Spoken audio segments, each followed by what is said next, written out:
သာသနာတော်နှစ်2559ခုနှစ်ကောဇာတက္ကရာ1385ခုနှစ်ဝါကောင်လပြည့်ကျော်13ရက်2013ခုနှစ်စက်တင်ဘာလ3ရက်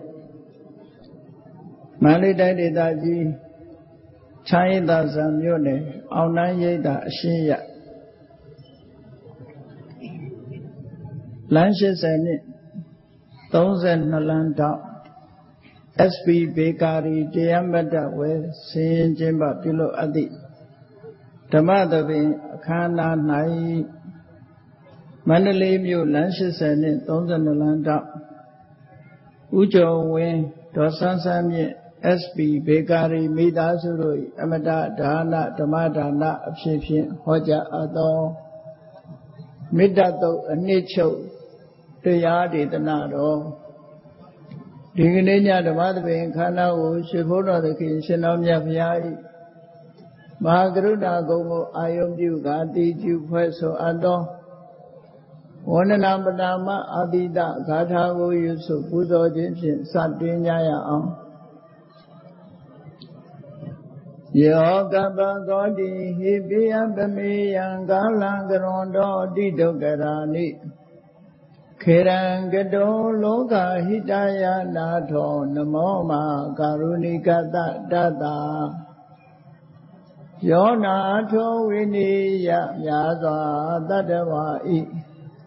ချမ်းသာစီးပွားလိုလားတောင်းတဂုံပေါင်းခါသဖြင့်နာထမိညာခြင်းရှင်တော်မြတ်ဖရာသည်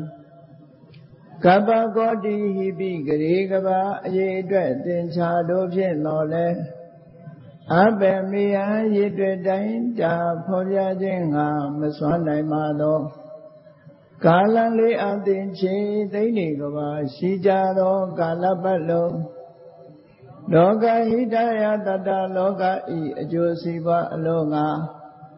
အတိဒုက္ခရဏိဥ္စာအသက်ချေလက်အင်္ဂါမိတ္တကြီးမာသမိသာလင်တထာဇနေဆွန်ရင်ကြီးဟုကျတိထဝေငါးသွဲအစုအလုံးခဲရင်တော်မူတော်ကိုကရွန်တော်ဘုရားဖြစ်ရန်ရည်တန်ကြိုးကုပ်အားထုတ်တော်မူရသည်ဖြစ်၍ခေရန်လက်ချင်းမျက်လုံးအသက်ဆုံးလျက်နှလုံးစိန်ဝံကိုရောဤပင်မခြင်းသို့ကတောဘဝတဏ္ဏချိန်ဖန်များစွာရောက်တော်မူခဲ့ရရှာလေသည်မဟာကရုဏီကတတတ္တဝါများယင်ဝေသားကဲ့သို့တနာချစ်ခင်မဟာကရုဏာရှင်ဖြစ်တော်မူသောတတနာတတဝိနည်းများစွာတတ္တဝါဤချမ်းသာစီးပွားလိုလားတောင်းတဂုံပေါင်းခါသဖြင့်နာထမိညာထိုရှင်တော်မြတ်ဖရာအားနမောယုတိပြောင်းပြော့မှန်ကိုလျော်၍ကရောယုကျိုးရှိခိုးခြင်းသည်အထုဘဝတုစင်စစ်မဲ့သည်ဖြစ်ပါစေတည်း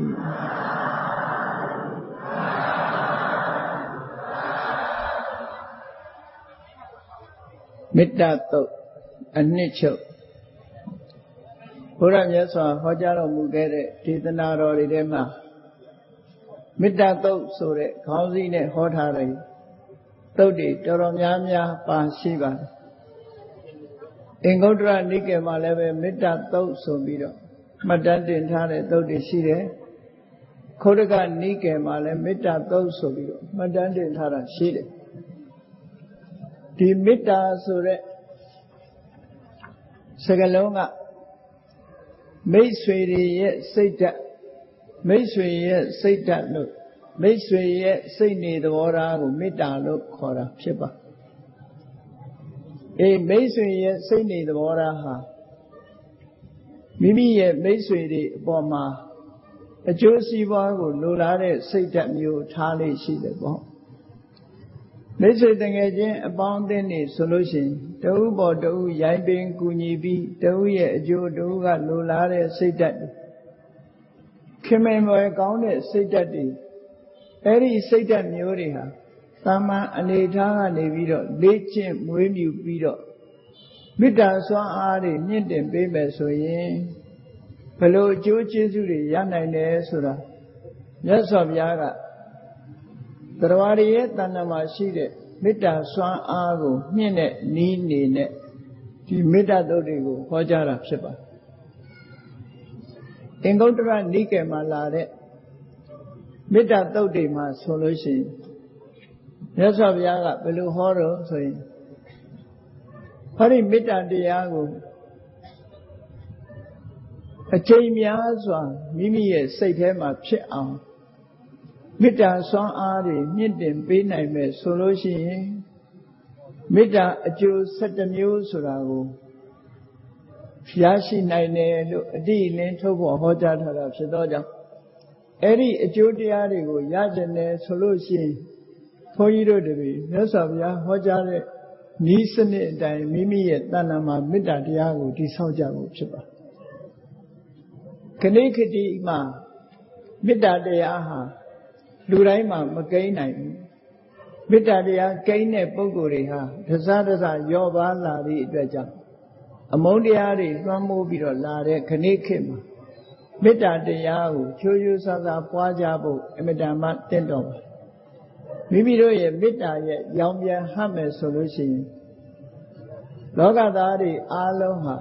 ကိုယ်ချမ်းသာစိတ်ချမ်းသာဆိုတဲ့ချမ်းသာမှုတွေနဲ့ကြုံတွေ့ပြီးအမုန်းတရားတွေကိုလျှော့ချနိုင်မှာဖြစ်ပါတယ်။ဒါကြောင့်မို့မြတ်စွာဘုရားဟောကြားတဲ့အတိုင်းမေတ္တာတရားကိုမိမိတို့တဏ္ဍာမှာအခိုင်အမာဖြစ်အောင်တည်ဆောက်ဖို့အကျိုးတရားအနေနဲ့မြတ်စွာဘုရားဟောထားတာတော့အချင်းချင်းမှတ်ကြရမယ်ဆိုလို့ရှိရင်ချမ်းသာအိပ်စက်ချမ်းသာလျက်နှိုးအိမ်မဆိုးခင်ဆောင်ခြင်းနံများလူသားလဲချစ်နတ်လဲချစ်လျက်လက်နဲ့စိတ်မီပြည်သည့်တပြားမျက်နှာရွှင်ကြီးတီကြီးနှလုံးသေဆုံးမတွေ့သေလင်ပြမှာဖြစ်တတ်စွာသည်မေတ္တာအကျိုး17မျိုးဆိုတာမြတ်စွာဘုရားဟောထားတဲ့အတိုင်းမှတ်သားလွယ်အောင်လို့ရှင်းဆရာတော်ကြီးတွေဟာလင်္ကာတိကုန်းပြီးတော့ထားတာအဲ့ဒီအကျိုးကျေးဇူးတွေကိုရကြတယ်ဆိုလို့ရှိရင်တော့မိမိတို့ယင်တဲ့နှလုံးထဲမှာမေတ္တာတရားကိုတည်ဆောက်ကြဖို့ပဲလိုတယ်ပေါ့တည်ဆောက်လို့အောင်မြင်မြင်တည်ဆောက်မိပြီဆိုလို့ရှိရင်ချမ်းသာအိပ်စက်နော်ချမ်းသာအိပ်ရတဲ့အခါမှာလည်းပဲစိတ်ချမ်းသာကိုယ်ချမ်းသာနှစ်ချိုက်အိပ်ပျော်တယ်ချမ်းသာလျက်နိုးအိယာကနိုးလာတဲ့အခါမှာလည်းပဲစိတ်ချမ်းသာကိုယ်ချမ်းသာရှိတယ်အိမ်မက်ဆိုးခင်အိပ်ပျော်နေတဲ့အချိန်မှာလည်းပဲမကောင်းတဲ့အိမ်မက်တွေမမက်ဘူးတဲ့စောင့်ရင်းနတ်များဒါတော့ကိုသိချင်မှသိမယ်ပေါ့ကိုအကျိုးစီးပွားကိုလိုလားတဲ့နတ်တွေကိုကမေတ္တာပို့တဲ့ဖြင့်ကိုယ့်ပေါ်မှာမေတ္တာထားတဲ့နတ်တွေကကိုယ့်ကိုစောင့်ရှောက်တယ်ကူညီတယ်လို့ဒီလိုဆိုလိုတာပေါ့စောင့်ခြင်းနတ်များလူသားလဲချစ်နတ်လဲချစ်လျက်ဆိုလူသားတွေချစ်တယ်ဆိုတာမိမိကမေတ္တာနှလုံးသားပွားများထားပြီးလူတိုင်းကိုခင်မင်တတ်တဲ့ပုဂ္ဂိုလ်တယောက်ဟာအများရဲ့ခင်မင်မှုကိုရတယ်ဆိုတာမေတ္တာမှထင်ရှားပါအထူးပြောစရာမလိုဘူးခင်မင်ပဲကောင်းတဲ့ပြောဆိုဆက်ဆံရေးခင်မင်ပဲကောင်းတဲ့စိတ်နေသဘောထားရှိတဲ့ပုဂ္ဂိုလ်လူတိုင်းကနေပြီးတော့ခင်မင်ကြတယ်ဆိုတာဟာမေတ္တာရဲ့သက်ရောက်မှုပါမေတ္တာရဲ့အကျိုးသက်ရောက်မှုလို့ဆိုနိုင်တယ်ပေါ့ဒါကြောင့်မို့လူသားလဲချစ်နတ်လဲချစ်လျက်နတ်ချစ်တာတော့ကိုယ်မသိဘူးပေါ့သို့တော့လူသားတွေကကိုယ်ကိုခင်မင်ကြတယ်ဆိုတာဒါသိကြတယ်လက်နဲ့စိတ်ပြီးပြည်သည့်တပြားလို့ဆိုတာကိုယ်ကိုမကောင်းကြတဲ့ပုဂ္ဂိုလ်ကလက်နဲ့တို့ဘာလို့နဲ့ကိုယ်ကိုအန္တရာယ်ပြုမယ်ဆိုလို့ရှိရင်လေထိုလက်နဲ့ဟာကိုယ်စီမှာမထိမရှဘူးအစိတ်တွေပါတယ်လေကိုယ်တဏ္ဍာမှာမရောက်နိုင်ဘူးလို့ဒီလိုဆိုတာပေါ့လေမေတ္တာစွမ်းအားကြီးမားနေတဲ့အချိန်မှာမိမိထံမောက်မကောင်းတဲ့အရာတွေဟာရောက်ရှိပြီးမလာနိုင်လို့မေတ္တာဆိုတဲ့စွမ်းအားမိမိတို့ယင်တဲ့နှလုံးထဲမှာဖြစ်ပွားအောင်ကြိုးစားကြအောင်လက်နဲ့စိတ်မီပြီးသည့်တပြားမျက်နှာရွှင်ကြီးတဲ့မေတ္တာနှလုံးသားရဲ့ပိုင်ရှင်ဟာမျက်နှာဟာအမြဲတမ်းကြည်လင်ပြီးတော့ ပြောဆိုဆက်ဆံမှုအလွန်ကောင်းတယ်ခင်မင်ပွဲကောင်းတယ်ဒီလိုဆိုလိုတာပေါ့နော်မိမိကိုယ်တိုင်ကမေတ္တာတရားပွားများနေတယ်ဆိုရင်သူ့ရဲ့မျက်နှာအစဉ်ဟာဘသူပေါ်မှာရန်လိုတဲ့စိတ်မရှိဘသူကိုပေါ်မှာအမုန်းတရားမရှိသည့်အတွက်ကြောင့်မျက်နှာဟာအမြဲတမ်းကြည်လင်းနေတယ်ခင်မင်ပွဲကောင်းတဲ့မျက်နှာရှိတယ်လို့ဆိုလိုတာပေါ့မျက်နှာရွှင်ကြည်တီကြည်နှလုံးနဲ့အများရဲ့မုန်းတိမှုမခံရလို့ကိုယ့်ရဲ့စိတ်နှလုံးကလည်းအေးချမ်းနေတဲ့ပုဂ္ဂိုလ်တစ်ခုဟာအာယုန်တစ်ခုပေါ်မှာစူးစိုက်လိုက်တာနဲ့တကြိုင်နဲ့သမာဓိဆိုတာလဲလင်းလင်းမြန်မြန်ရနိုင်တယ်ဒါကိုတည်ကြည်နှလုံးသမာဓိဟာတည်နိုင်တယ်လို့ပြန့်လွင့်နေတဲ့စိတ်နေသဘောထားတွေမရှိဘဲနဲ့စိတ်နှလုံးဟာတည်ငြိမ်မှုတွေရတယ်လို့ဆိုလို့သေဆုံးမတွေ့သေတဲ့အခါမှာလည်းပဲမိန်မောတွေ့ဝေပြီးတော့သေရတာမျိုးမဟုတ်ဘူးတတိရှိရှိနဲ့မိမိလုပ်ခဲ့တဲ့ကုသိုလ်ကောင်းမှုတွေကိုအာယုံပြုပြီးတော့ဒီလိုသေဆုံးရတယ်မိန်မောပြီးတွေ့ဝေပြီးတော့သေဆုံးရတဲ့ပုဂ္ဂိုလ်ရဲ့တမလွန်ဘဝဆိုတာအင်မတန်မှဆိုးဝါးနိုင်တဲ့အနေအထားမျိုးရှိတယ်ပေါ့ဒါကြောင့်မို့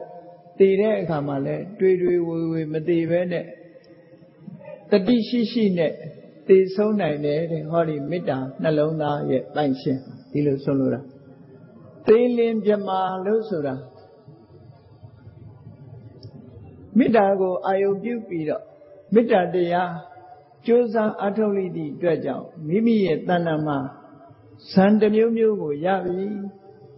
မေတ္တာရဲ့အာယုံဖြစ်တဲ့သရဝါတွေပေါ်မှာမေတ္တာပွားပြီးတော့စိတ်နှလုံးဟာတမာတိစွမ်းအားတွေထက်မြက်လို့ဇန်အဆင့်ရောက်ပြီဆိုလို့ရှိရင်ဆံရဇန်အားလျော်စွာဓမ္မဘုံမှာဖြစ်နိုင်တယ်လို့ဒီလိုဆိုလိုတာပေါ့နော်မေတ္တာကံကအကျိုးပေးလိုက်ပြီဆိုလို့ရှိရင်တော့လူပြည်နတ်ပြည်တွေမကဘူးအလွန်အဆင့်မြင့်တဲ့ဓမ္မဘုံထိအောင်ရောက်ပြီးတော့မြင့်မြတ်တဲ့အနေအထားမျိုးနဲ့ကဘာချီပြီးတော့အသက်ရှည်တဲ့ဘဝမျိုးကိုရရှိသွားနိုင်တယ်လို့ဒီလိုဆိုတာဒါမေတ္တာရဲ့အကျိုးတရားတွေကိုမြတ်စွာဘုရားကအကုန်ဟောတာတော့မဟုတ်ဘူးမေတ္တာကိုအခြေခံပြီးတော့ဝိပဿနာဉာဏ်နဲ့ကျင့်ကြံကြိုးကိုအားထုတ်လိုက်မယ်ဆိုရင်မဉဏ်ဖွဉဏ်ရပြီးနောက်ဆုံးနိဗ္ဗာန်ထိအောင်ရနိုင်တယ်ဆိုတာဒီနေရာမှာဖော်ပြမထားဘူးပေါ့နော်ဒါကြောင့်မို့လို့အင်္ဂုတ္တရပါဠိတော်မှာလာတဲ့ဟောဒီမေတ္တာအကျိုး17မျိုးဆိုတာမေတ္တာတုတ်မှာရှင်းလင်းဟောပြတဲ့တရားဒေသနာပဲဖြစ်တယ်ဒီကနေ့ညမေတ္တာတုတ်ဟာတရားချစ်ခင်သူတော်စင်ပြိဿတ်တို့နဲ့အမြဲရင်းနှီးပြီးအမြဲတမ်းကြားနေရတဲ့ပရိကြီး17တုတ်မှာလာတဲ့မေတ္တာတုတ်ကိုအနှစ်ချုပ်ပြီးတော့ဟောပြောပေးပါမယ်။ဘာဖြစ်လို့လဲဆိုရင်ဒီမေတ္တာတုတ်မှာအဗ္ဗဓမ္မပြည့်စုံအောင်မြတ်စွာဘုရားဟောကြားပေးထားတာဖြစ်တယ်။ပြည့်စုံဟောကြားထားတဲ့အတိုင်းမိမိတို့မှာလိုအပ်တဲ့အရည်ချင်းတွေပြည့်စုံအောင်အားထုတ်လို့ထိုမေတ္တာလမ်းစဉ်အတိုင်းလိုက်နာကျင့်သုံးမယ်ဆိုလို့ရှိရင်နောက်ဆုံးကောင်းကျိုးချမ်းသာတွေရနိုင်ပုံထိအောင်မြတ်စွာဘုရားဟောကြားထားတာဖြစ်သောကြောင့်တရားချစ်ခင်သူတော်စင်ပြိဿတ်တို့အနေနဲ့အမုန်းတရားတွေပွားတဲ့ဒီကနေ့ခေတ်ကြီးထဲမှာတို့တွေမေတ္တာတရားတိုးတက်ပြီးတော့ပွားများမှသင်တော်မယ်မေတ္တာတရားကိုပွားများအားထုတ်ကြမယ်လို့ဆိုပြီးတော့ကမ္ဘာလောကကြီးအတွက်သရဝါတွေအားလုံးအေးချမ်းသာယာစီးပွားဥစ္စာတိုးတက်ဖို့အတွက်မေတ္တာထားနိုင်အောင်လို့ဟောဒီမေတ္တာတုတ်အနှစ်ချုပ်တရားကိုရှင်းလင်းပြီးတော့ဟောကြားလူတိုင်းဟာလည်းပဲပရိကြီး17တုတ်ထဲမှာပါတယ်မေတ္တာဆိုတဲ့အယံအတားနဲ့ဘေးခတ်သိမ်းရန်ခတ်သိမ်းအန္တရာယ်ခတ်သိမ်းကင်းငြိမ်လွင့်ပြောက်မရောက်ကြပဲစီးပွားဥစ္စာတိုးတက်တဲ့အနေအထားအတိုင်းရရှိနိုင်ကြတယ်ဒါကြောင့်မို့မေတ္တာဆိုတဲ့အမုန်းတရားကင်းစင်ပြီးတော့ရင်ထဲနှလုံးထဲကအကျိုးစီးပွားကိုလိုလားတဲ့ဒီသဘာဝတရားကိုကြိုးစားပြီးတော့တည်ဆောက်ဖို့ပါမိတ်ဆွေတွေရဲ့စိတ်ဓာတ်အင်္ဂလိပ်လိုပြန်တော့မေတ္တာကို loving kindness လို့ပြန်တယ်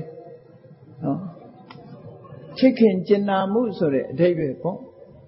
loving kindness ဆိုတဲ့မေတ္တာတရားတကယ်တော့စကားလုံးတိုင်းဘာသာပြန်မယ်ဆိုရင် နော် attitude of a friend လို့ဒီလိုပြန်ရင်တော့ပို့ပြီးတော့နီးစပ်တယ်ပေါ့မိတ်ဆွေတယောက်ရဲ့စိတ်နေသဘောထားလို့ဒီလိုဆိုလိုတာပေါ့နော်အဲ့ဒီမေတ္တာတရားကိုမိမိတို့တဏ္ဍာမှာတည်ဆောက်ကြဖို့အတွက်မေတ္တာတုတ်ပရိတရားမှာဒီမေတ္တာတုတ်ကိုရွတ်လဲရွတ်ဖတ်လဲဖတ်ထိုမေတ္တာတုတ်မှာလာတဲ့အဓိပ္ပာယ်တွေကိုလည်းဆင်ခြင်စဉ်းစားလို့မေတ္တာဘာဝနာပွားများအားထုတ်ကြမယ်ဆိုလို့ရှိရင်တော့မိမိတို့ယင်တဲ့နှလုံးထဲမှာအမုန်းတရားကင်းစင်သည့်အတွက်ကြောင့်မျက်နာအစဉ်လဲကြည်လင်မယ်နော်ချမ်းသာအိပ်ဆက်ချမ်းသာလျက်နိုးအိမ်မဆိုးကင်းစတဲ့အကျိုးကျေးဇူးတွေကိုလည်းဟောအဲ့ဒီအကျိုးကျေးဇူးတွေရရှိအောင်ကောင်းကျိုးချမ်းသာကိုပေးစွမ်းနိုင်တဲ့မေတ္တာဘာဝနာကိုကြိုးစားပွားနိုင်ကြပါစေလို့ဒီကနေ့ဒီတုတ်ကိုမှတ်သားကြရအောင်အဲ့ဒီမေတ္တာတုတ်မှာမြတ်စွာဘုရားဟောတာတော့မဟုတ်ဘူးရှေးကဆရာတော်ကြီးတွေကရေးသားခဲ့တဲ့အချီနိဒန်းစကားလေးတစ်ခုပါတယ်အဲ့ဒါကဘာလို့ဆိုယတ္တနုဘာဝတောယက္ခနေဝထတ်တင်တိဘိတနံအလုံးသူတော်စင်တွေဟာဒီတုတ်တန်ကိုနှုတ်ကနေရွတ်ဆိုနေကြတာကြားလဲကြားဘူးနေကြတာဆိုတော့ရွတ်ရင်းဖတ်ရင်းနဲ့နှလုံးသွင်းဆင်ခြင်နိုင်အောင်ယတ္တနုဘာဝတောယက္ခနေဝဓတ္တင်တိဘိတနံယက္ခဆိုတာဘုံပစိုးနတ်တွေမကောင်းဆိုးဝါးတွေအဲ့ဓာတွေကတဲ့ဒီမေတ္တာတုတ်ရဲ့အစွမ်းတကူကြောင့်ကြောက်เสียလန့်เสียအာယုန်တွေကိုမေတ္တာပွားများတဲ့ပုဂ္ဂိုလ်ကိုဘယ်တော့မှမပြကြဘူးတဲ့ဆိုလိုတာကမေတ္တာဘာဝနာပွားများအားထုတ်နေတဲ့ပုဂ္ဂိုလ်သို့မဟုတ်ဟောဒီမေတ္တာတုတ်ကိုရွတ်ဖတ်တရေစေတဲ့ပုဂ္ဂိုလ်ကိုကြောက်เสียကောင်းတဲ့နတ်ဘလူတွေကပဲဖြစ်စေတစေတရေရပဲဖြစ်စေ6လန့်ခြင်းမပြုဘူးလို့ဒီလိုဆိုလိုတာပေါ့နော်အဲ့တော့6လန့်ခြင်းမပြုဘူးဒီမေတ္တာရဲ့အစွမ်းတကူကြောင့်သူတို့ကလည်းကိုယ်ကိုခင်မင်သည့်အတွက်ကြောင့်ဘယ်တော့မှကြောက်เสียလန့်เสียအာယုန်တွေကိုမပြဘူးတဲ့ဒီအဓိပ္ပာယ်ကိုဆိုလိုတယ်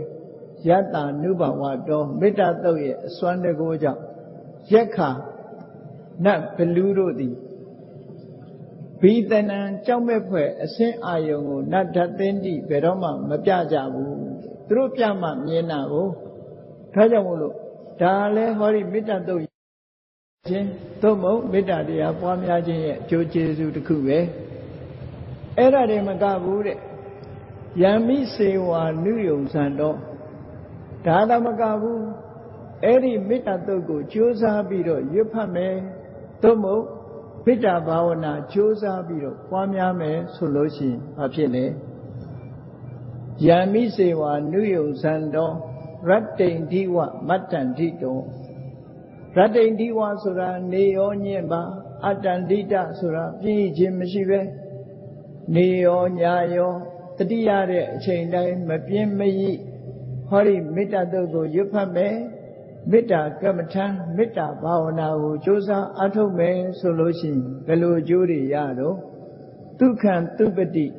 ချမ်းသာစွာအိပ်စက်ရတယ်ဒီအကျိုးကိုရတယ်ခုနကအင်္ဂုတ္တရနိကေမှာလာတဲ့မေတ္တာတုတ်မှာမြတ်စွာဘုရားဟောထားတဲ့အကျိုး17မျိုးအဲ့ဒီ17မျိုးကိုရည်ညွှန်းတာပဲခုခေတ်မှာ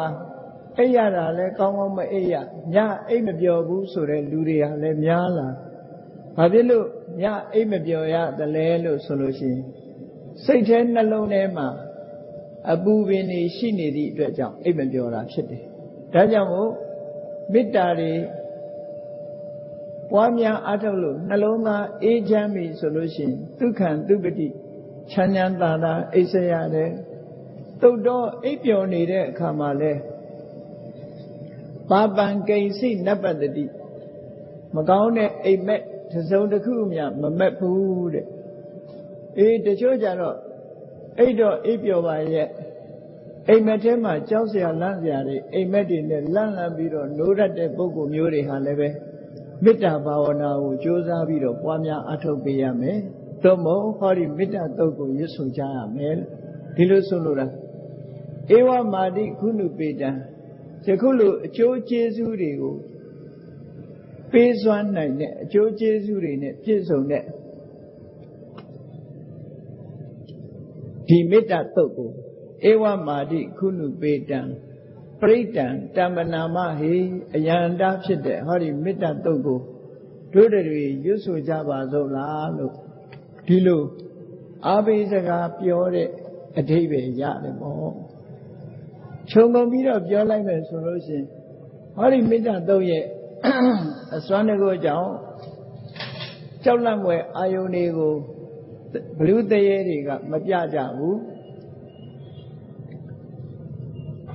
မေတ္တာတုတ်ပေါ်မှာအမြဲတမ်းရွတ်ဖတ်တရေစေမယ်မေတ္တာဘာဝနာပွားများအားထုတ်မယ်နေရောညရောမပြင်းမရိမေတ္တာဘာဝနာကြိုးစားအားထုတ်မယ်ဆိုလို့ရှိရင်ချမ်းချမ်းသာသာအိပ်ဆက်ရတယ်အိပ်ပျော်နေတဲ့အခါမှာလည်းအိမ်မဆိုးမမဲရဘူးစတဲ့ခုံကျေးဇူးတွေအကျိုးကျေးဇူးတွေကိုပေးနိုင်တဲ့ဟောဒီမေတ္တာတုတ်ပရိတရားတော်ကိုတို့တွေရွတ်ဖတ်ကြပါသောလားလို့ဒီလိုဆိုလိုတာပေါ့နော်တိုက်တွန်းနှိုးဆော်တဲ့စကားလေးတစ်ခုကောင်းပြီဒါကမြတ်စွာဘုရားဟောတဲ့စကားမဟုတ်သေးဘူး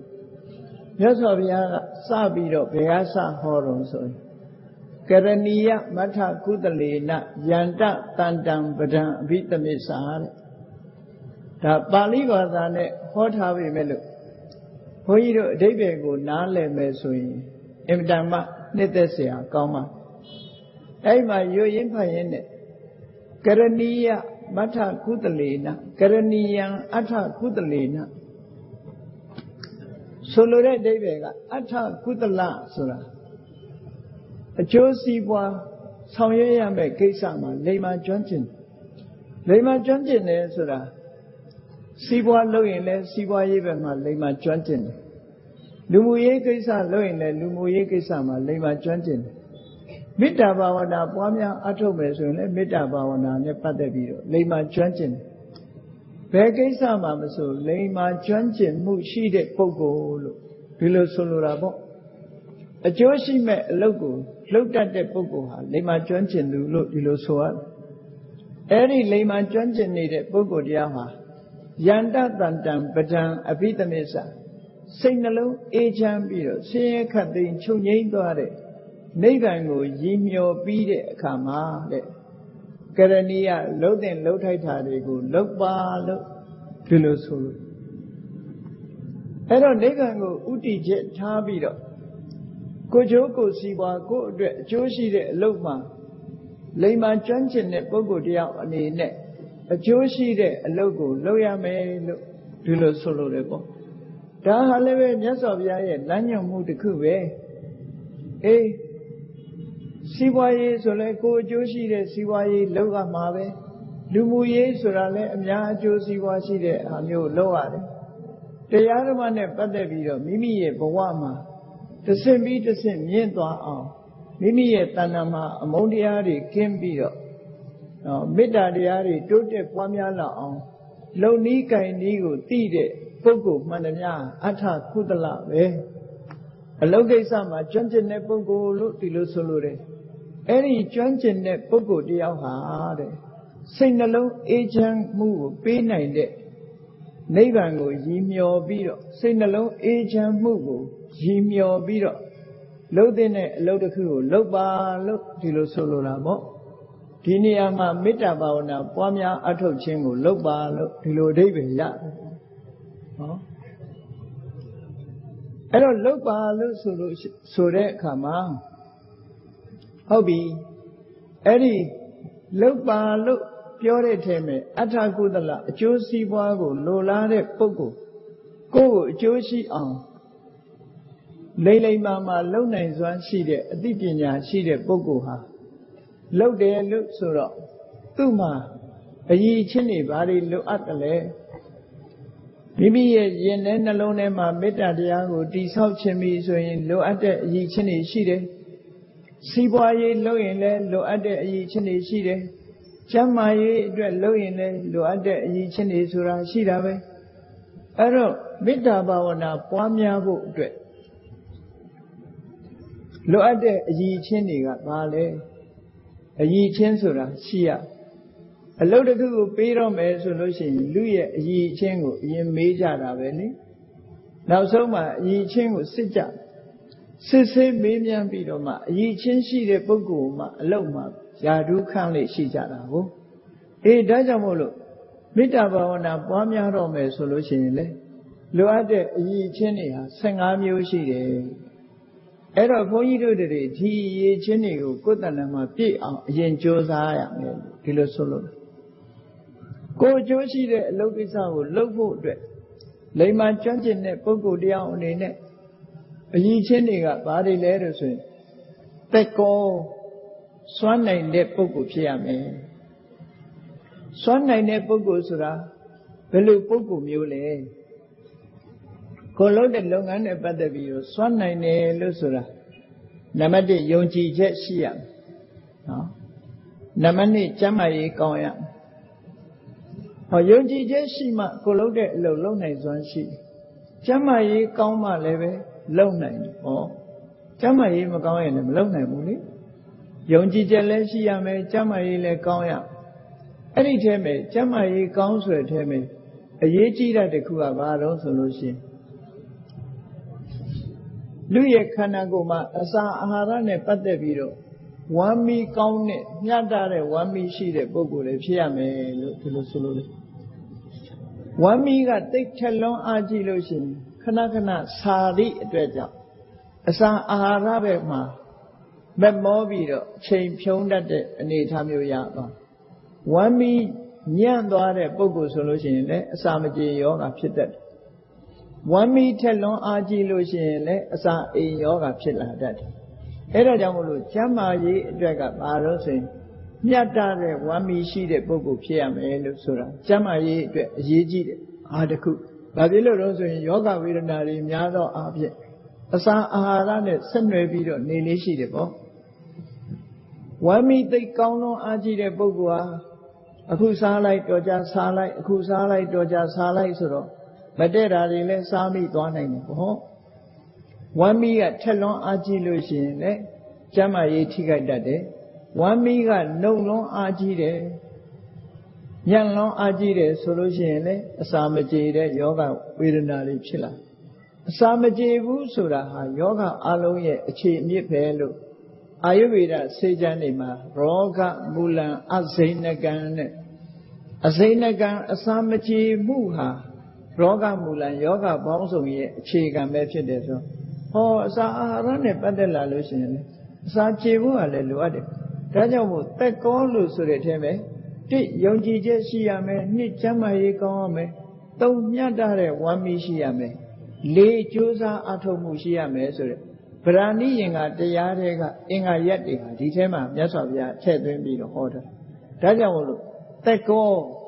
လုံနိုင်တဲ့စွမ်းရည်တတ္တိရှိတဲ့ပုဂ္ဂိုလ်ဖြစ်ပါလို့ဖြစ်အောင်စွမ်းရည်တဲ့လုံနိုင်တဲ့စွမ်းရည်တတ္တိရှိတဲ့လူဖြစ်ရတယ်မယုံကြည်ရင်လည်းလုံနိုင်စွမ်းမရှိဘူးမကျမ်းမာရင်လည်းလုံနိုင်စွမ်းမရှိဘူး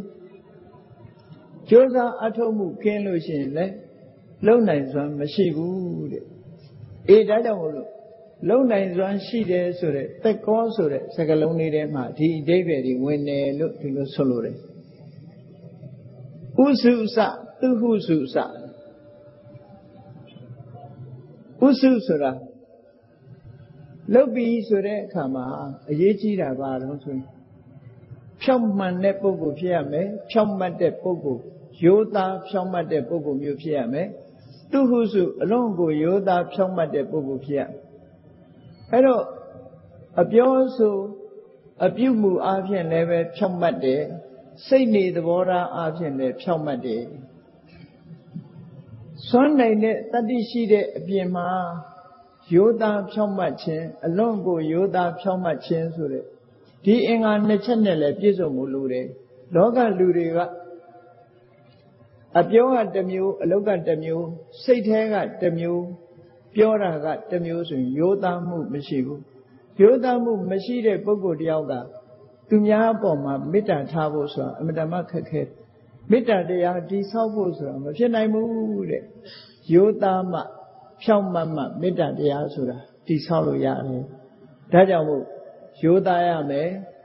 လုံးဝရိုးသားရမယ်လို့ဒီလိုဆိုလိုတာနော်ဥစုစသူဟုစုစအဲ့ဒီအင်္ဂါအချက်ကအင်တမအရေးကြီးတယ်ခဏခေတ်လိုခေတ်မျိုးမှာလူတွေကပြောကြတယ်နော်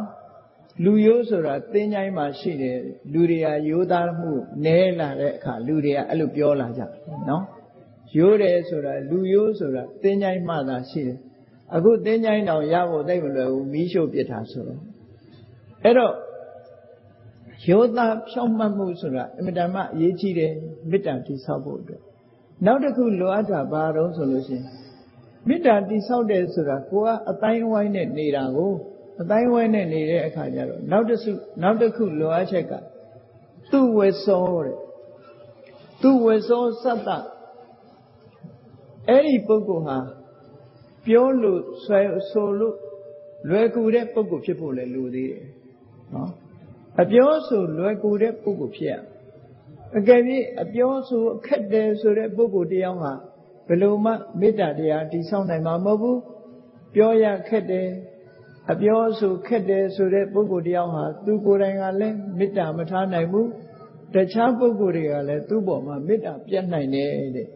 ဒါကြောင့်မို့လို့မေတ္တာတရားတည်ဆောက်မဲ့ပုဂ္ဂိုလ်ဟာအပြောဆိုလွယ်တဲ့ပုဂ္ဂိုလ်လည်းဖြစ်ရမယ်အကျိုးစီးပွားကိုလိုလားတဲ့မိတ်ဆွေတငယ်ချင်းတွေကအကြံဉာဏ်ပေးရင်နားထောင်တယ်လက်ခံတယ်မိဘဆွေမျိုးတွေကအကြံဉာဏ်ပေးရင်နားထောင်တယ်လက်ခံတယ်ဆရာသမားတွေကအကြံဉာဏ်ပေးရင်လည်းနားထောင်တယ်လက်ခံတယ်ပြောလို့ဆိုလို့အင်တာမကောင်းတယ်ဆိုတဲ့ပုဂ္ဂိုလ်မျိုးဖြစ်ဖို့လိုအပ်တယ်အပြောဆိုခက်တဲ့ပုဂ္ဂိုလ်မျိုးဆိုလို့ရှိရင်လူတကာကရှောင်သွားကြတယ်ဒါကြောင့်မို့သူကလည်းမေတ္တာမရဘူးသူကလည်းသူများပေါ်မှာမေတ္တာမထားနိုင်ဘူးဒါကြောင့်မို့သူဝေသောစတ္တပြောလွယ်တဲ့ပုဂ္ဂိုလ်မျိုးလည်းဖြစ်ရမယ်လို့ဒီလိုဆိုတာနောက်တစ်ခုကဘာလို့ဆိုမုထုအနာမုထုဆိုတာနုညံ့ရမယ်တိမ်မွေးရမယ်လို့အဓိပ္ပာယ်ရလောကလူတွေဟာဒေါသထွက်လာလို့ရှိရင်နုညံ့ခြင်းတိမ်မွေးခြင်းစိတ်နှလုံးရဲ့နုညံ့မှုဆိုတာမရှိဘူးနုညံ့တာဆိုတာနဲ့ပျော့ညံ့တာနဲ့တခြားစီပဲနုညံ့မှုတိမ်မွေးမှုဆိုတာရှိရတယ်ဒေါသနဲ့ခက်ထန်တဲ့ပုဂ္ဂိုလ်မျိုးဆိုလို့ရှိရင်မေတ္တာတရားဟာပတ်ဝန်းကျင်ကလည်းသူ့အပေါ်မှာမေတ္တာပြည့်မယ်သူကလည်းမေတ္တာတည်ဆောက်ဖို့ခက်လိမ့်မယ်ဒါကြောင့်မို့လို့ဒေါသခက်ထန်တဲ့ပုဂ္ဂိုလ်မျိုးမဖြစ်ဘဲနဲ့စိတ်နှလုံးနူးညံ့ပျော့ပြောင်းတဲ့ပုဂ္ဂိုလ်မျိုးဖြစ်တဲ့နေဒီလိုဆိုလို့တယ်လောကလူတွေထဲမှာသဘောထားခက်ထန်တယ်ဆိုတဲ့လူတွေရှိတယ်လေဟာလိုင်းနာဆိုတာခေါ်ကြတာပေါ့ခုခေတ်သဘောထားတင်းမာသူတွေအဲ့ဒီတင်းမာသူတွေဟာမေတ္တာရဖို့ခက်တယ်ပေါ့သူတို့ကိုယ်တိုင်ကလည်းအများပေါ်မှာမေတ္တာထားတယ်ဆိုတော့မဖြစ်နိုင်ဘူးပေါ့ဒါကြောင့်မို့လို့တင်းမာတဲ့လိုင်းမျိုးမဖြစ်ရဘူးပြောလို့ဆိုလို့လွယ်ပြီးတော့သဘောထားပျော့ပြောင်းတဲ့ပုဂ္ဂိုလ်မျိုးဖြစ်ရမယ်လို့ဒီလိုဆိုလိုတာပေါ့ဟောနောက်တစ်ခုကဘာတော့ဆိုရင်အနတ္တိမာနိတဲ့မာနကြီးလွန်းတာမဖြစ်စေရမာနဆိုတာရှိတဲ့လောက်တော့ရှိရမာနဆိုတာဘယ်လိုမာနမျိုးတော့ရှိတဲ့လဲဆိုရင်ကောင်းကျိုးချမ်းသာဘက်ကိုဥတည်သွားတဲ့မာနမျိုးဆိုပါစို့သူတို့တောင်လုံနိုင်နေတာငါဘာလို့မလုံနိုင်ရမှာလဲသူတို့တောင်မှပဲကြီးပွားတာငါလည်းဘာလို့မကြီးပွားနိုင်ရမှာလဲသူလည်းပညာတတ်တယ်ငါလည်းပညာဘာလို့မတတ်နိုင်ရမှာလဲ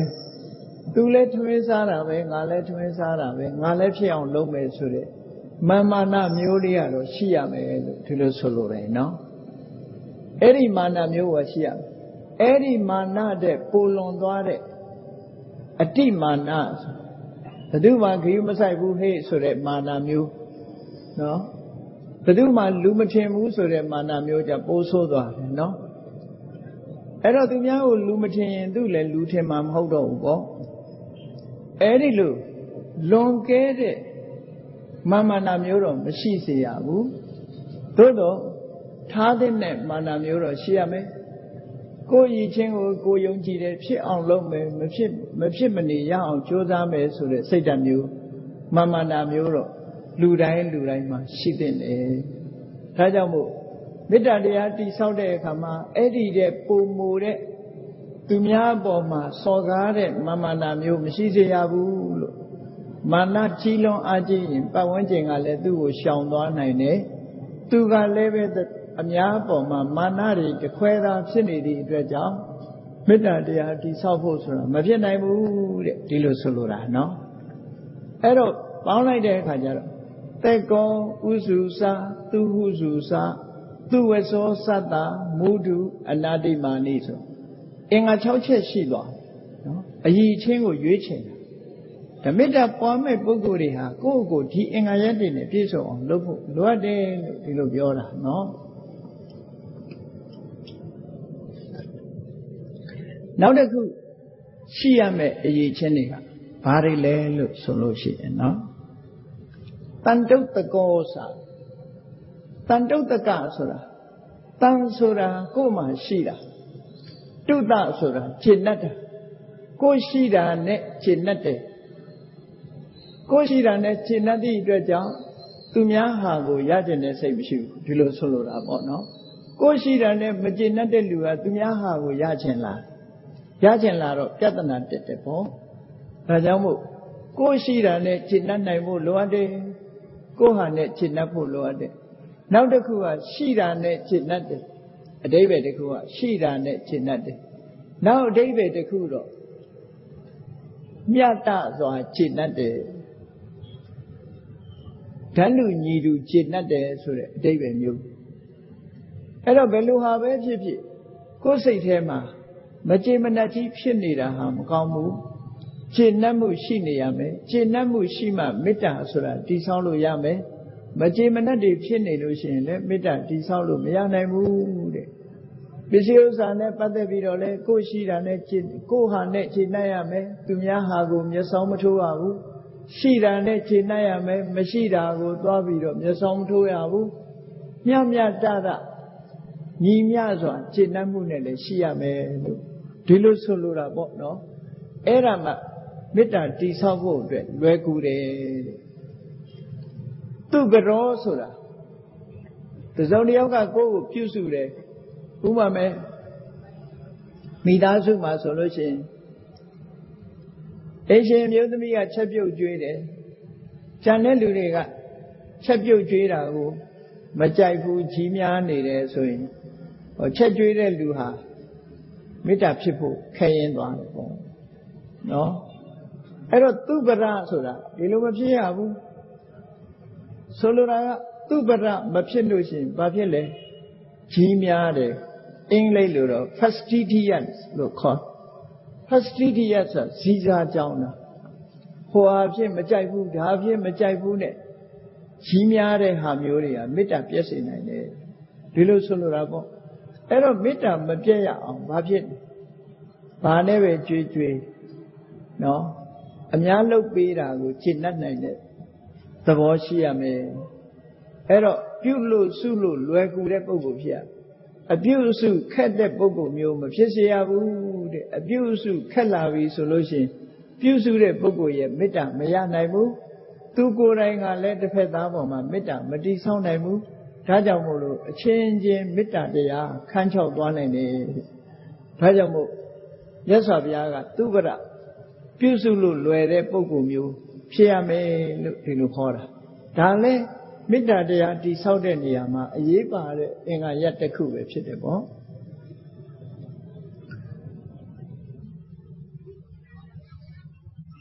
တန်တုတ်တကောစသူပရောစအပ္ပကိသောစတန်လဟုကဝုဒ္ဓိအပ္ပကိစ္စဆိုတာမေတ္တာတရားကြိုးစားအားထုတ်နေတဲ့အချိန်မှာဟိုကိစ္စဒီကိစ္စတွေနဲ့ဗျာများမနေသင့်ဘူးပေါ့ကိစ္စတွေနဲပါအောင်လုပ်ပြီးတော့မှမေတ္တာဘာဝနာပွားရမယ်လို့ဒီလိုဆိုလိုတာပေါ့ကိစ္စတွေမများစေရဘူးအလုပ်ကိစ္စတွေမများစေရအလုပ်ကိစ္စမများစေရဘူးလို့ဆိုတဲ့ဟာမေတ္တာဘာဝနာပွားဖို့အချိန်ရအောင်လို့ပြောတဲ့စကားမျိုးသာဖြစ်တယ်ပေါ့အဲ့တော့ ကိစ္စများလွန်းနေတဲ့ပုဂ္ဂိုလ်တယောက်ဟာမေတ္တာဘာဝနာပွားဖို့အချိန်မရနိုင်ဘူးအချိန်မပေးနိုင်ဘူးဆိုတာမဖြစ်စေရဘူးလို့ဒီလိုဆိုလိုတာပေါ့ဒါကြောင့်မို့လို့ကိစ္စများနေလို့ရှိရင်လည်းခိတ္တရပ်တန့်ပြီးတော့ရပ်နာပြီးတော့အချိန်ယူပြီးတော့လှုပ်လှုပ်ရမယ်လို့ဒီလိုပြောလို့ရမယ်ပေါ့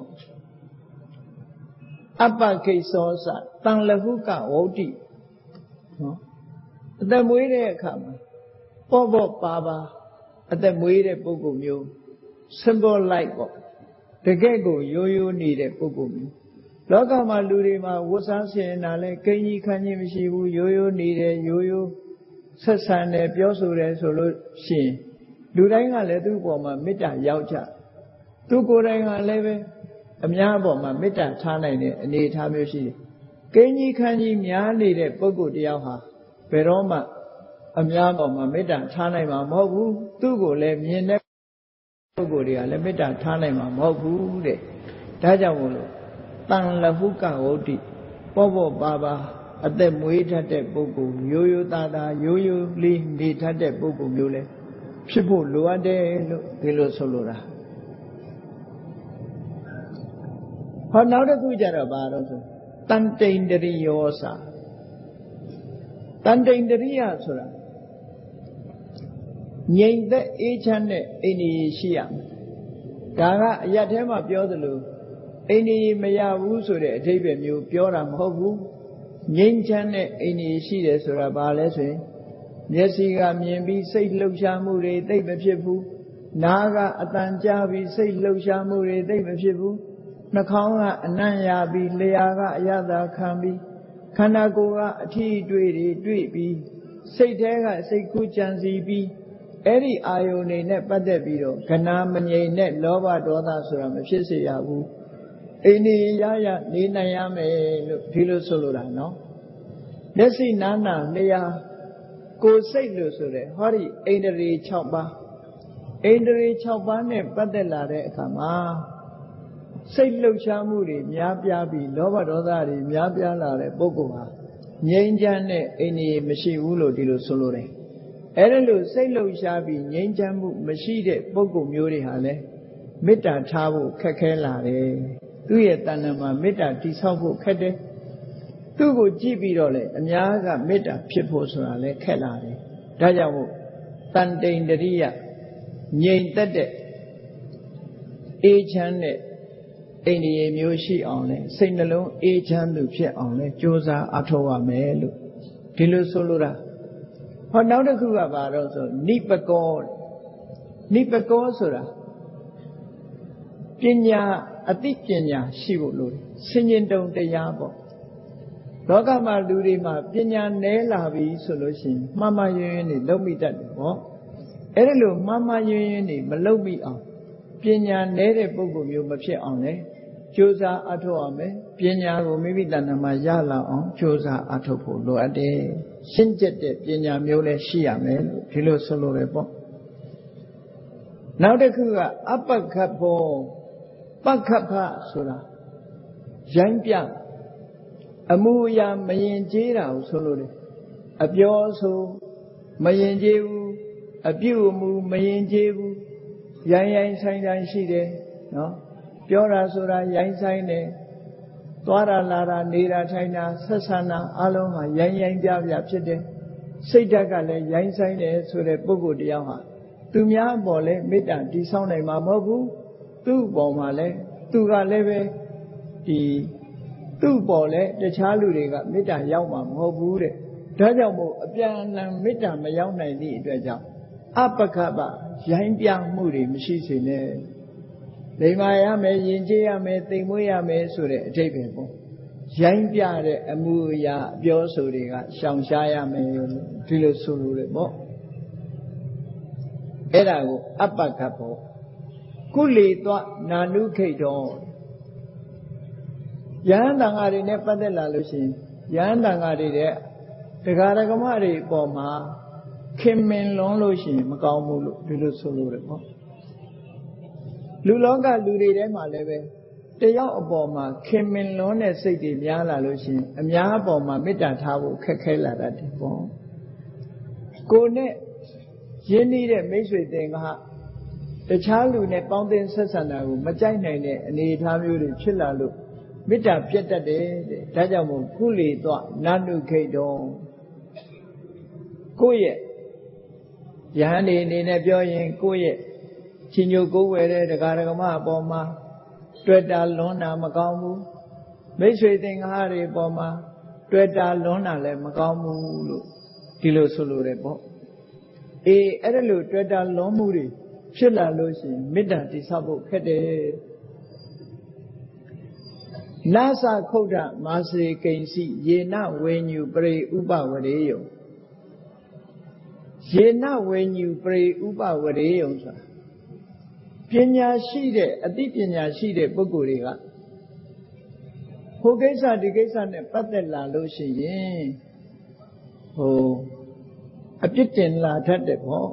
မဟုတ်တာလေးတွေလုပ်ရင်အပြစ်တင်လာတတ်တယ်အဲ့ဒီ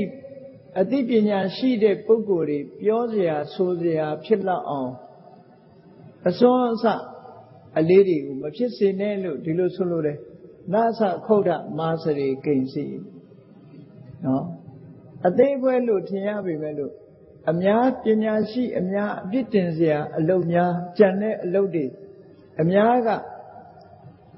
အမြင်ကပ်စရာအလုပ်တွေမှန်တယ်များအကုန်လုံးရှောင်ရမယ်လို့ဒီထဲမှာခြုံငုံပြီးတော့ပြောလိုက်တာအားလုံး15ချက်ရှိတယ်တက်ကောဥစုစသူမှုစုစသူဝေသောသတ္တမုဒုနာတိမာနိတန္တုတကောစသူဝရောစအပကိသောစတန်လဟုကဩတိတန္တိန္ဒရိယောစနိပကောစအပကဘောကုလေသောနာနုခိတ်တော်နာသခုဒ္ဓမာစရိကိဉ္စီယေနဝေညုပရိဥပဝရေယဟောမေတ္တာဘာဝနာတည်ဆောက်မဲ့ပုဂ္ဂိုလ်ဟာအဲ့ဒီရှိရမဲ့အင်္ဂါရပ်တွေနဲ့ရှောင်ရမဲ့အရာကိုရှောင်မယ်ရှိရမဲ့အင်္ဂါရပ်တွေရှိပြီးရှောင်ရမဲ့ဟာတွေကိုရှောင်ပြီးဆိုလို့ရှိရင်ဒီပုဂ္ဂိုလ်ဟာမေတ္တာတရားတည်ဆောက်ဖို့ရာအတွက်လွယ်ကူသွားနိုင်တယ်လို့ဒီလိုဆိုလိုတာပေါ့နော်အေးဒါကြောင့်မလို့မေတ္တာတုတ်ကိုရွတ်ဖတ်တဲ့ပုဂ္ဂိုလ်ပဲဖြစ်ဖြစ်မိမိရဲ့ယင်နဲ့နှလုံးထဲမှာမေတ္တာတရားတည်ဆောက်တာပဲဖြစ်ဖြစ်အဲ့ဒါလို့တည်ဆောက်လာပြီဆိုလို့ရှိရင်တော့ဟောဒီအင်္ဂါရပ်တွေနဲ့ပြည့်စုံအောင်အရင်ကြိုးစားပါလို့ကိုယ်တဏ္ဍာမှာဖြစ်လာပြီးတဲ့အခါမှာမေတ္တာတရားကိုတည်ဆောက်ပါအဲ့တော့မေတ္တာတရားကိုတည်ဆောက်မယ်ဆိုတော့ဘယ်ကစပြီးတော့တည်ဆောက်တယ်လဲဒုက္ခိနောဝခေမိနောဟွန်တုသဗ္ဗတတ္တဘဝန္တုဒုက္ခိတတ္တဒီစကားလုံးလေးမေတ္တာဘို့လေး၃ခုဒုက္ခိနောဝခေမိနောဟွန်တုသဗ္ဗတတ္တဘဝန္တုဒုက္ခိတတ္တသရဝရီအားလုံးဒုက္ခိနောသဗ္ဗတတ္တဆိုတာသရဝါအားလုံးဟာဒုက္ခိနောကိုချမ်းသာစိတ်ချမ်းသာတွေရှိကြပါစေဒီလိုဆိုလို့အဲ့တော့မေတ္တာပို့တော့မယ်ဆိုလို့ရှိရင်သရဝါတွေအားလုံးကိုအာယုံပြုလိုက်ပြီးတော့ဟောဒီသရဝါတွေအားလုံးဟာဒုက္ခိနောကိုချမ်းသာမှုစိတ်ချမ်းသာမှုနဲ့ပြည့်စုံကြပါစေခေမိနောဘေးခတ်သိမ်းရန်ခတ်သိမ်းအန္တရာယ်ခတ်သိမ်းကင်းငြိမ်းကြပါစေဟောဘေးရန်ခတ်သိမ်းကင်းငြိမ်းကြပါစေလို့ဒီစိတ်ဓာတ်မျိုးလေးကိုယ်တဏ္ဍာမှာအချိန်ချင်းထပ်ထပ်ဖြစ်အောင်လုပ်ဖို့လိုတယ်သဗ္ဗတတ္တဘဝန္တုဒုက္ခိတတ္တဒုက္ခိတတ္တဆိုတာချမ်းသာတဲ့စိတ်နှလုံးတွေရှိကြပါစေလို့ဒါကိုဆိုလိုတဲ့ဒုက္ခိတတ္တချမ်းသာနော်ချမ်းသာကိုယ်စိတ်မြဲပါစေလို့ဆိုတာဒီဟာကိုပြောအတ္တဆိုတာဒီနေရာစိတ်ကိုဆိုလိုတယ်အဲ့တော့ချမ်းသာတဲ့ကိုယ်ချမ်းသာတဲ့စိတ်ချမ်းသာကိုယ်စိတ်မြဲကြပါစေလို့ဟောဒီလိုမေတ္တာဖို့၃ခုနဲ့မိမိရဲ့ယင်နဲ့နှလုံးထဲမှာမေတ္တာကိုစတင်ပြီးတော့တည်ဆောက်ပါလို့မြတ်စွာဘုရားကဒီလိုဟောလို့ရင်ဖြစ်တယ်ပေါ့ကောင်းပြီဒီလိုတည်ဆောက်ပြီးတဲ့အခါမှာအသေးစိတ်တစ်ခါထပ်ပြီးတော့မေတ္တာပို့ဖို့ရာအတွက်ဤစနစ်တွေကိုမြတ်စွာဘုရားကဆက်ပြီးတော့ဟောပြန်တယ်ပေါ့ဘာဟောလဲလို့ဆိုယေကေစီပါဏဗုဒ္ဓတိနော်ယေကေစီပါဏဗုဒ္ဓတိတ Tatawa Tawara Wanawa Teta Anawa Teta Sura Junja Mashide Yegesi Tarawari Mandamyalas Baduma Machayavu The Jua Biodira no Chenkai Lushin Chengo Matejemu Chabu Kai Lushin Le Chabu Mitapuretem Tejemu Erelu Chantalu Yavu Tarawa Mandamya Teshi Tarawa Mandamya Yekesi Pana Putati Diloga Jima Shishi Damya Tadwari Yekesi Sura Alome A Jen Jamashivu and what they da Jen Jamashivu Loga Jima Shide Tadwari Alom Eri Shide Tadwari Alom Namu Quelade Tatawa Tawarawa Landa de Tadwa Websisi Malanda de Tadwa Websisi Chowda de Tadwa Websisi, Machowda de Tadwa Websisi, Tatasura, Choyon Tailanda de Tadwari. Tama Buddhas and Boguri, Chowlang Taitanda de Tawara Sura, Sita Jankain Dware Boguri, Adiga Avi, Yahana Chedway, Sita Jankain Dwavi, Tatane Tawara. Puravada Jangan Ya Tatane Tawara, Dilo David, Jude.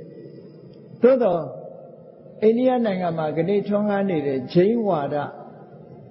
Chain Pony Sapi Majaro Chain Wada Ayu Samaro Tata Sura Bao Koro Si Tadwari Alo Nuri Nadi Bao in Tadwa Manamia Tata Tawara Jaro Toto Yimi No Tori Tony Yiri Logai, Ogada Logai Tikulu, Tawara Lukon. Ero Duru Mita Bogunga, Tatuare Magabu, Tota Yimi, Mita Puya, Yautapo. Ero Buravada, Yusaro, Yasovia, Hoja Jagaro, Tata Sura, Chauta Landa de Tatuari, Yubiro, Tawara Sura, Chau Lamu, Mashiro, Jana Boguri, Tilo Yusabiro. Tatane Tawara, David, Majaya Mafit. A Jun Jamashi, Tadawa Manamia, Chowda de Tadawa Vechip, Machowda de Tadawa Vechip, Landa de Tadawa Vechip, Melanda de Tadawa Vechip, Tadawa Manamia, Chana Java,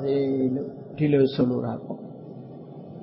Tajamolo, Chowda, Machowda, Nayam Yaswa, Tatawa, Chana go say, Yeva de Dihago Yin Biro. Tividicatara, Mingon Saro Yiga, Kavia Satara, she, oh, Meta Bo Lady, Tilwe on those Sapiro, Petana Lady, she, oh. Arima Yegesi Panabu Dati, Tatawa, Tawara, Wanawa, Tita, Diet David. Not a Kujana, Paro solution. Digawa, Yewa, Mahanda, Mizima, Rataka, and Luka Tula. Diniyama Silk Dongu Quelide Tiga Sura Ludi Biomes a Yashi that Lu a Yashi that Lu Tawari Biomes Kanago Shishi Leaya Muilu Tarawa Mu no Era Mu Tika Shileare Tarawa Tilo Solurebo Lusoy Yatware Chane Trawari so Shileare Tilo David Ero Aya Mount Shilia do Websy, Mizima Aya among a la Shida Websy, Rata Sura, Ayapure Websy. Solura, no, Ayatwadu, Ayapudu, Aya a lot of Chitu, Yidi Pogo Websy, Tarawari, Chana Javazi, or Tarawa, Tomio Quebiro, Midapur. Oh, now the Gujaro Mahanda Kanago Chimare Darwa, Senilo Chimare Darwa Muri Neside, Lurema solution, Wawa fine by Ayatono Momoni, Mahanda, no? Darwarema solution, Chimare, Goma Masoin, Seniri, Yerema Soin, Willa Ngadi, Erelu Chimare Darwa Yidi, Shipshed. Missima, a lay lajide, the Rawari Vechi, a nuka, ပဝဲစိတ်တို့ကမြင်းဒီတို့လို့သိငယ်တဲ့တရားမျိုးပဲဖြစ်စီတရားမှန်သမျှဘယ်ဟာမှမကြံရဘူး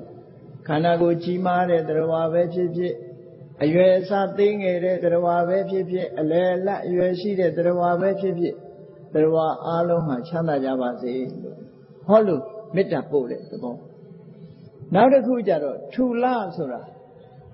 တချို့လူတွေကဝတယ်တချို့လူတွေကပိန်တယ်တချို့လူတွေကမပိန်မဝဖြစ်တယ်အဲ့တော့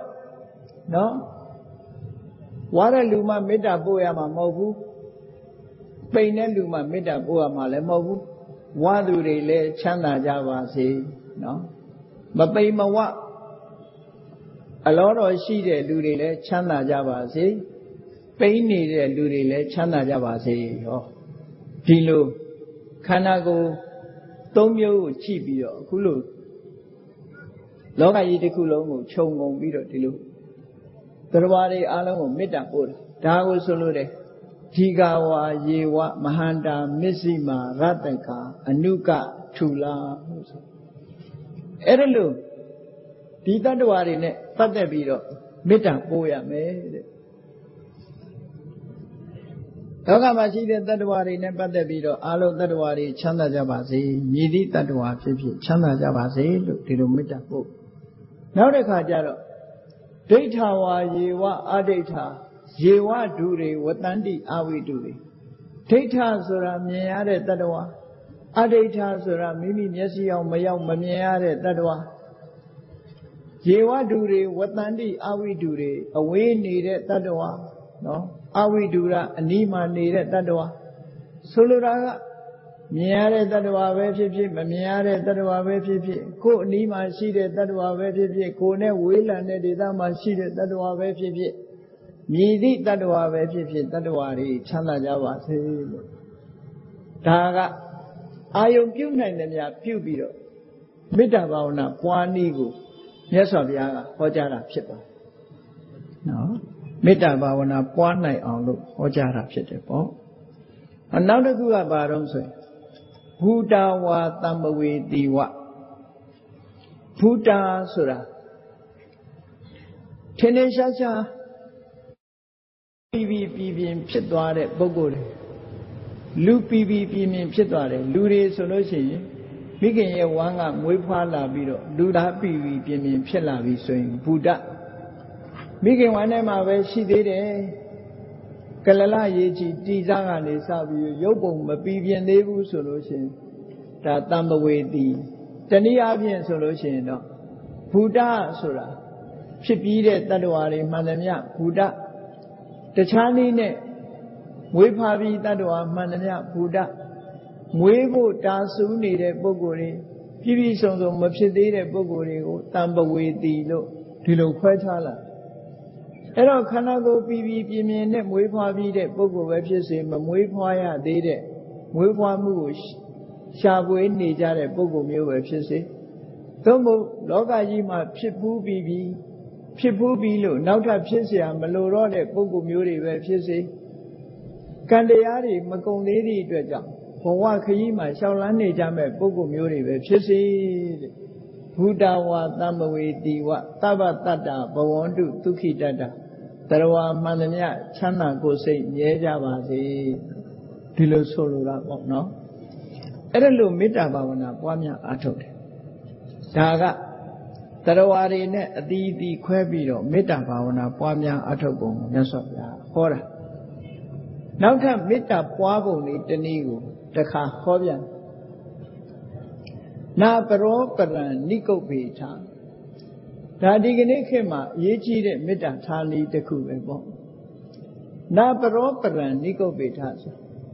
ပရောတခြားသူတယောက်ဟာပရံတခြားသူတယောက်ကိုနတ်နိကုပ္ပေထမလိမ်မညာပါစေနဲ့လောကလူတွေဟာအချင်းချင်းလှည့်စားတတ်တယ်လိမ်ကြတတ်တယ်ဘယ်သူချင်းလိမ်သွားပြီဆိုတာမျိုးတွေဖြစ်တတ်တယ်အဲ့ဒါလို့တူတူကိုလိမ်ညာလှည့်စားပြီးတော့စီးပွားရှာတာမျိုးတွေမဖြစ်ပါစေနဲ့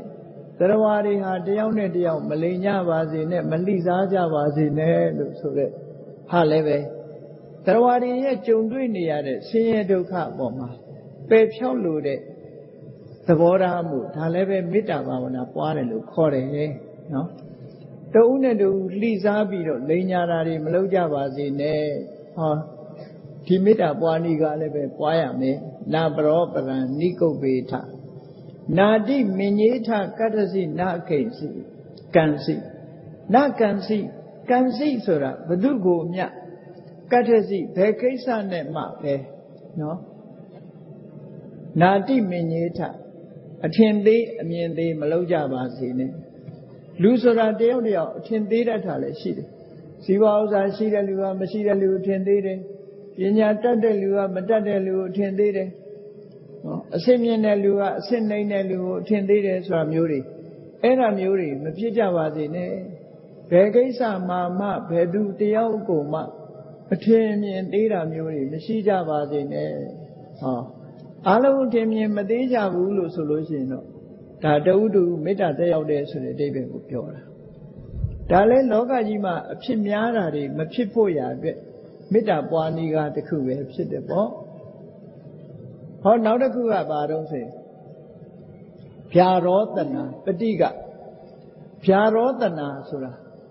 လူတွေကတယောက်တယောက်ကိုစောင်းချိတ်ပြောလေးရှိကြတယ်တခါတလေထဲပြောတာမဟုတ်ဘူးစောင်းချိတ်ပြီးတော့ပြောတာနော်အဲ့ဒါလို့တယောက်တယောက်ရန်ဆောင်ပြီးစောင်းချိတ်ပြောတာမျိုးဟာလည်းပဲမေတ္တာပြတ်တတ်တာမျိုးဖြစ်သည့်အတွက်ကြောင့်အဲ့ဒါလို့တယောက်တယောက်ကိုလည်းအဆောင်ချိတ်တွေမလုပ်ကြပါစေနဲ့လို့ဒီလိုဆိုလိုတယ်ပဋိကတင်ညာဒေါသနဲ့စိတ်ဓာတ်ထိခိုက်တဲ့စိတ်နဲ့သူများရဲ့ခုံတိတ်ခါကိုပုတ်ခတ်တဲ့ပုံကိုမျိုးတွေလည်းမဖြစ်ကြပါစေနဲ့လို့ဒီလိုဆိုလိုတယ်ဟောနောက်တစ်ခုကတော့ဘာတော့နေညမညတ္တဒုက္ခမေ့စရာတဲ့ဒါကအမြဲတမ်းကောင်းတဲ့မေတ္တာဖို့တစ်ခုပဲနေညမညတ္တဒုက္ခမေ့စရာအညမညတ္တတယောက်ကတယောက်ရဲ့ဒုက္ခဆင်းရဲဒုက္ခကိုနာအိစေရမလိုလားပါစေနဲ့တယောက်ဆင်းရဲတာကိုတယောက်ကမလိုလားပါစေနဲ့အားလုံးဟာချမ်းသာမှုကိုသာလိုလားကြပါစေတယောက်တယောက်ဒုက္ခမပေးချပါစေနဲ့ဆိုဟောလောကလူသားတွေဟာတဦးနဲ့တဦးဒီချမ်းသာအောင်လုပ်ပေးတဲ့ပုဂ္ဂိုလ်ကအလွန်နည်းပြီးတော့တယောက်နဲ့တယောက်ဒုက္ခပေးဖို့ရများတယ်ဒါကြောင့်မို့ခုခေတ်စကားတော့ပြောတာမဟုတ်လားအချွန်နဲ့မတယ်တဲ့အစင်းကိုဘိန်းတက်ပေးတယ်ဆိုတာတွေကအဲ့ဒါသူများဒုက္ခရောက်အောင်လုပ်တဲ့စိတ်ဓာတ်တွေပဲပေါ့နော်အဲ့ဒီလိုဟာမျိုးတွေမရှိကြပါစေနဲ့တဦးနဲ့တဦးပေါ်တဦး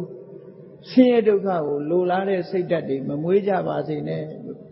အဲ့ဒီလိုလဲမေတ္တာဘာဝနာပွားများအထောက်ရမယ်တဲ့ဒီစိတ်ဓာတ်ကိုကိုယ်တဏ္ဍာမှာတိဆောက်တာဟာမေတ္တာဘာဝနာပွားများအထောက်ခြင်းပဲဖြစ်တယ်ပေါ့အဲ့ဒီလိုပွားများအထောက်ဖို့မြတ်စွာဘုရားကဒီလိုဟောကြားပြီးတဲ့အခါမှာမေတ္တာဆိုတာရဲ့သဘာဝတရားကိုထင်ရှားအောင်လို့မေတ္တာတစ်ခုရဲ့အတိတ်နဲ့ကိုခေါ်ကျူးတဲ့အနေနဲ့မြတ်စွာဘုရားကဘာဟောတော့ဆိုမာတာယထာနိယံပုဒ္ဒမာယုတာဧကပုဒ္ဒမနုရခေမာတာယထာမိခင်လိုဧကပုဒ္ဒမာတာယထာနိယံပုဒ္ဒနိယံပုဒ္ဒဆိုတာကိုယ်ရင်မှာဖြစ်တဲ့သားအာယုတာဆိုတာအသက်ကိုယ်အသက်နဲ့နော်မာတာယထာနိယံပုဒ္ဒမာယုတာဧကပုဒ္ဒမနုရခေကိုယ်ရင်မှာမွေးဖွားလာတဲ့သား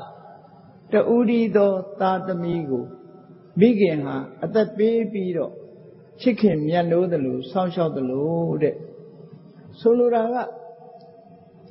ကလေးတွေများတဲ့မိခင်ကတော့ချစ်စရာတွေများနေလိမ့်မယ်အဲ့ဒါကြောင့်မလို့ကလေးတူတဲ့သားသမီးတူတဲ့ရှိတဲ့မိခင်ဟာသူ့ရဲ့ချစ်ခင်တဲ့စိတ်တွေမေတ္တာတွေဟာသူတူတဲ့ပုံမှာပဲပုံပြီးတော့ကြာအဲ့ဒါလိုပဲတဲ့ဧဝံပိသဗ္ဗဘူတေတုမာနတံဘာဝယေအပရိမာဏအခုလိုအတိုင်းအတာအကန့်အသတ်ပမာဏမရှိတဲ့စိတ်ဓာတ်မျိုးကိုတရားတွေပေါ်မှာဖြစ်အောင်ကြိုးစားပါမိခင်ဟာတူဒီသောသားအပေါ်မှာ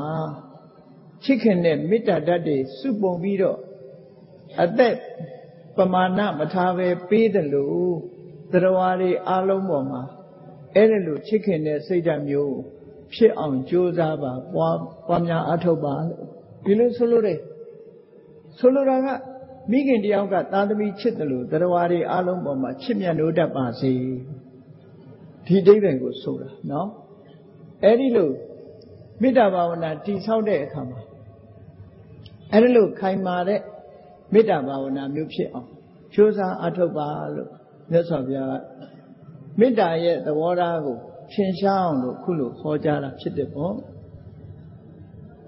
နောက်တစ်ခါကျတော့မြတ်စွာဘုရားကဘာပြောတော့မေတ္တင်စသဗ္ဗလောကသမိမာနတံဘာဝယေအပရိမာဏံသဗ္ဗလောကသမိလောကကြီးရှိသမျှသရဝါတွေအလုံးပေါ်မှာတဲ့အတိုင်းအတာကန့်သတ်မရှိတဲ့မေတ္တာတရားကိုဖြစ်ပွားအောင်ကြိုးစားမေတ္တာတရားကိုဖြစ်ပွားအောင်ကြိုးစားရမယ်အဲ့ဒီလောကကြီးတစ်ခုလုံးဆိုတာလေးကိုဖော်ပြမလို့ဥဒ္ဒံအဒောစတိရိယင်္စဟိုးအထက်မှာရှိတာပဲဖြစ်စေအဒေါအောက်မှာပဲရှိတာပဲဖြစ်စေတိရိယံအလယ်မှာရှိတာပဲဖြစ်စေပတ်ဝန်းကျင်မှာရှိတာပဲဖြစ်စေဘယ်နေရာမှာပဲရှိသရဝါတွေအားလုံးပေါ်မှာအကျိုးစီးပွားကိုလိုလားတဲ့မေတ္တာတရားကိုမိမိတဏ္ဍာမှာဖြစ်အောင်ကြိုးစားပါဒီလိုဆိုလိုတယ်ပေါ့နော်မေတ္တင်စသဗ္ဗလောကသမိမာနတံဘာဝယေအပရိမဥဒ္ဒံအဒောစတိရိယင်္စအတံဘာဒံအဝေရမတ္တပတ္တံမေတ္တာစိတ်ဆိုတာအတံဘာရမကျဉ်းမြောင်းမှုတဲ့လောကလူတွေမှာတူပေါ်တူမေတ္တာထားတယ်ဆိုတာကျဉ်းမြောင်းတဲ့စိတ်မရှိဘူးမေတ္တာဟာကျယ်ပြန့်တဲ့စိတ်သာဖြစ်တယ်မေတ္တာမထားဘူးရန်လိုတယ်ဝန်တိုတယ်ဆိုတာတွေကအမြဲတမ်းကျဉ်းမြောင်းတဲ့စိတ်တွေပေါ့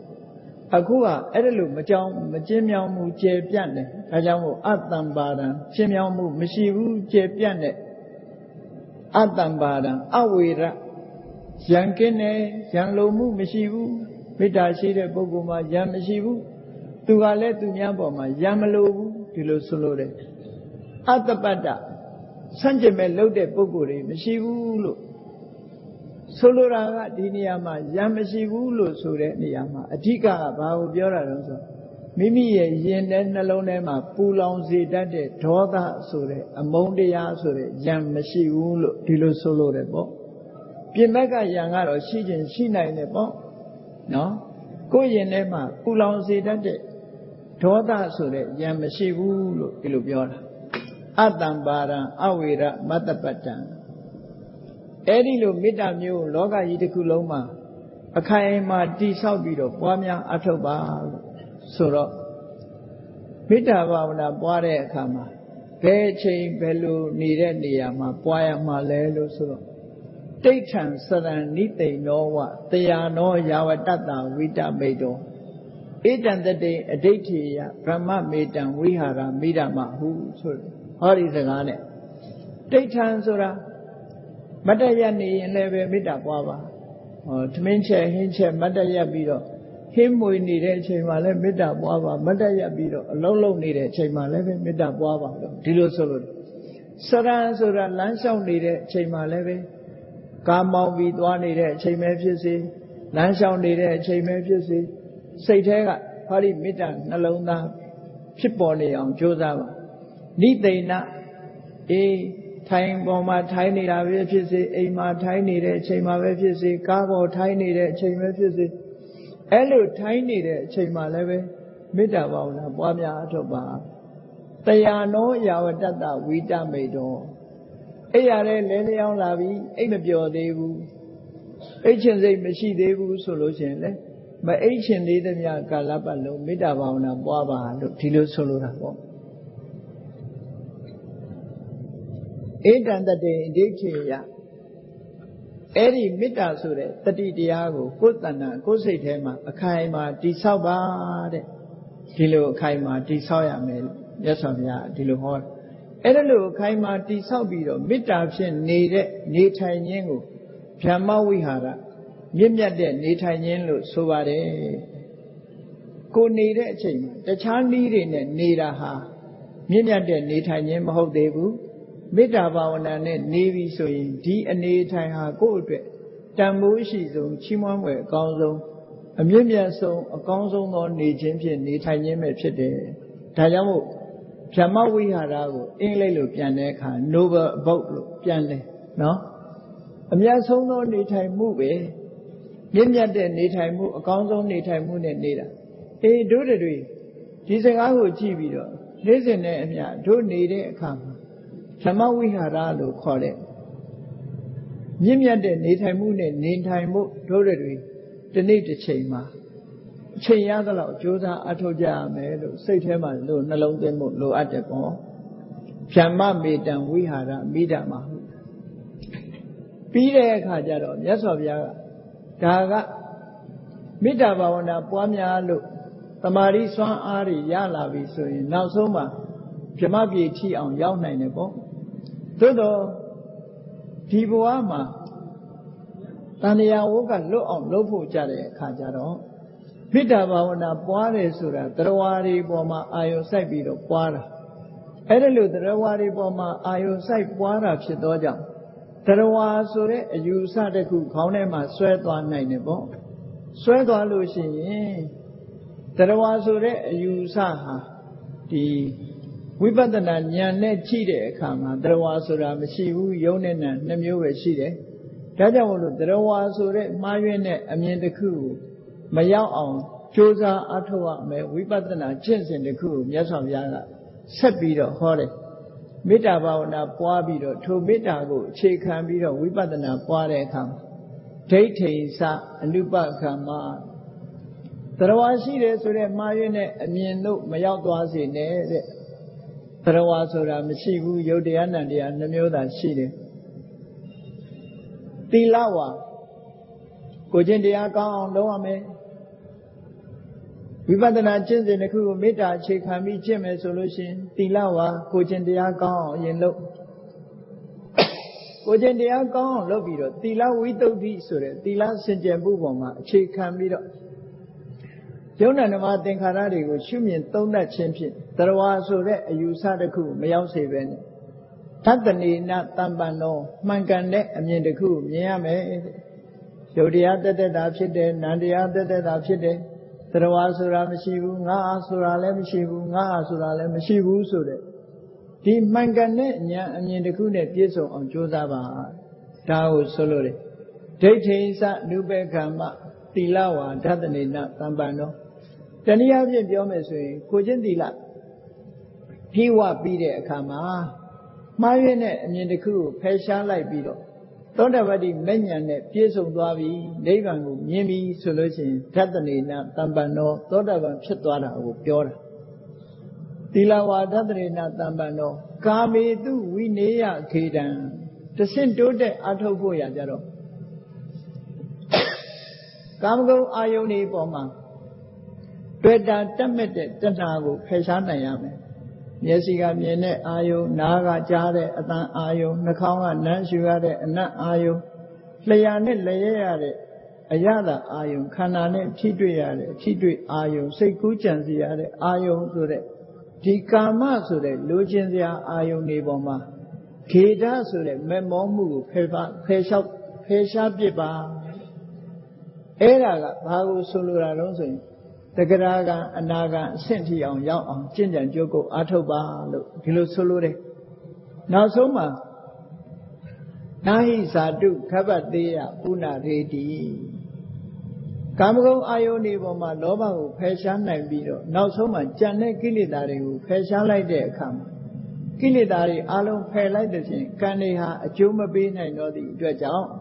ရှိတဲ့ကံတွေဟာအစွမ်းအစမရှိတော့လို့ကံတရားတွေလည်းကုန်ဆုံးသွားလို့နောက်ဆုံးမှာတဏှာထဲမှာပြန်ပြီးမွေးဖွားတော့မှာမဟုတ်တော့ဘူးဘယ်တော့မှမိခင်ဝမ်းထဲမှာပြန်ရောက်တော့မှာမဟုတ်ဘူးနာဟိဇာတုခဗ္ဗတေယပုဏ္ဏရေတိဘယ်တော့မှပြန်မရောက်တော့ဘူးဆိုတဲ့ယဟန္တာပုဂ္ဂိုလ်ဖြစ်သူရောက်ရှိသွားနိုင်ပါတယ်ဟောမေတ္တာအခြေခံပြီးတော့ဝိပဿနာတရားကျင့်ကြံကြိုးကိုအားထုတ်ခြင်းဖြင့်သောတာပန်ဖြစ်မယ်သဂရဂံဖြစ်မယ်အနာဂံဖြစ်မယ်နောက်ဆုံးယဟန္တာဖြစ်ပြီးတော့တန်မြာဝဆင်းကလွတ်ကင်းသွားနိုင်တယ်လို့ဟောတယ်လို့မြတ်စွာဘုရားသခင်ကိုရောမြတ်က မေတ္တာတုတ်ပရိတရားတော်မှာရှင်းလင်းဟောကြားခဲ့တာဖြစ်ပါတယ်ဒါကြောင့်မို့တရားချစ်ခင်သူတော်စင်ပရိသတ်အပေါင်းတို့မိမိတို့ရဲ့ယင်ထဲနှလုံးသားထဲမှာမေတ္တာတရားကိုတည်ဆောက်ခြင်းဖြင့်အမုန်းတရားကိုဖယ်ရှားပြီးထိုမေတ္တာကိုအခြေခံတဲ့ဝိပဿနာဉာဏ်ဖြင့်ကျင့်ကြံကြိုးကိုအားထုတ်ကြမယ်ဆိုရင်ခိုင်မာတဲ့မြင့်မြတ်တဲ့သောတာပန်တဂရဂံအနာဂံယဟန္တာပုဂ္ဂိုလ်ဘဝရောက်ရှိပြီးနောက်ဆုံးမှာတန်တရားဝဆင်းရဲကလွတ်ကင်းအောင်တို့တွေကြိုးစားအားထုတ်ကြရမှာဖြစ်တယ်လို့ကိုယ်စီသဘောကျပြီးကျင့်ကြံကြိုးကုပ်အားထုတ်တော်မူနိုင်ကြပါစေကုန်သတည်း